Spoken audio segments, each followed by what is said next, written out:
Grabe, no? Akala mo matino, pero may kalokohan din pala. Hindi lang may kalokohan din, corrupt din. Yun pala ang dapat na sabihin.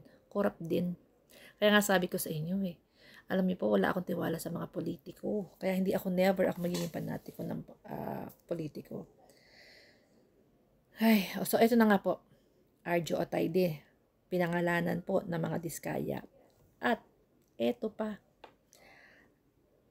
kinonfirm po ni Diskaya nung lalaki na ang tumanggap ng pera is yung tatay. Kaya po nadama yung tatay kasi ang tumanggap pala nung flood control budget is yung tatay. Sa hindi po nakakakilala kay dito kay Kong Atayde, yan po ay asawa ni Maine Mendoza.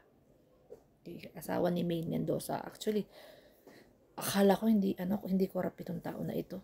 Pero nakakadismaya, no? Kaya nga sabi ko sa inyo, ay, mga politiko. Mas marurumi pa po sila sa mga babaeng mababa ang lipad.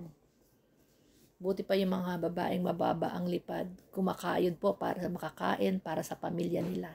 Ito hindi. Para sa mga bisyo nila, para magkaroon ng marangyang buhay.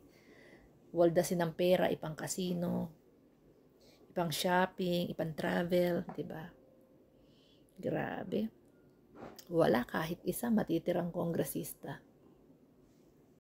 Ano kaya masasabi dito ni ni Sylvia Sanchez? Grabe. Hindi ko Ay, kasi hindi ba si Sylvia galante yan, meron niyang bahay at lupa sa ibang bansa, tapos naalala ko meron niyang interview, 'di ba? Sinundo niya si Janice de Belen, isinakay niya ng helicopter. Ganun siya kagalante.